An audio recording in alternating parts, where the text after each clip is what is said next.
Hey yo, c'est Culture Chronique.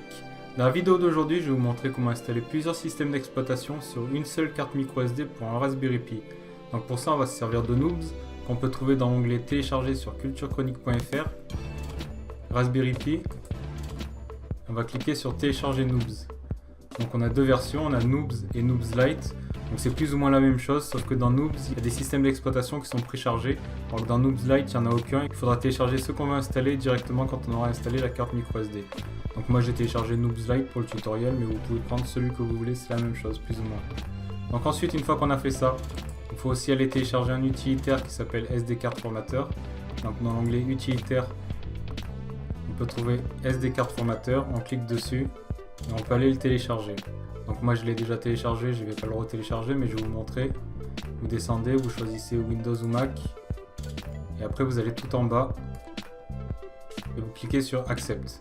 Une fois que ça c'est fait, que vous avez tout téléchargé, vous installez le logiciel, donc vous le décompressez, vous l'installez, et vous décompressez aussi le dossier Noobs que vous avez obtenu. Une fois que vous avez décompressé Noobs, on va justement lancer SD Card Formatter. On va cliquer dessus. Là, on va formater notre carte microSD, donc il faut choisir la note, faut pas se tromper. Faut pas faire n'importe quoi. Et après, on la formate. On clique dessus, on fait oui. Donc c'est assez rapide. Une fois que c'est formaté, donc là on fait OK. On double-clique sur Noobs Lite. Et là, on va récupérer tous les fichiers. On va les souligner. On va faire un clic droit et on va faire un copier-coller dans la carte microSD directement. Donc là, on va aller dans notre carte microSD et on colle tous ces fichiers-là. Donc ça va être assez rapide.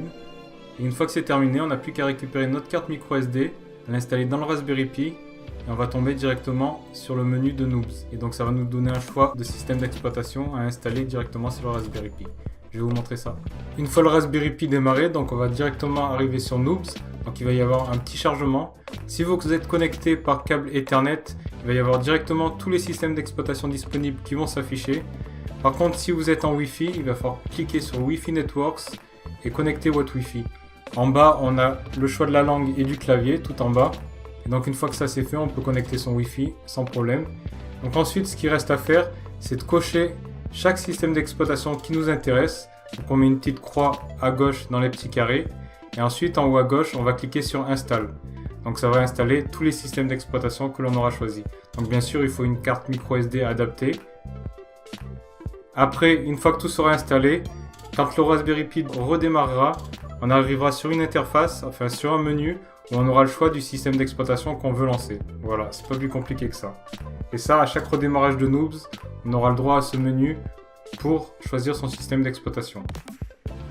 Bien sûr, si un jour on veut supprimer ces systèmes d'exploitation et en réinstaller, au démarrage de Noobs, on a juste à maintenir Shift d'appuyer et on aura le choix de réinstaller d'autres systèmes d'exploitation.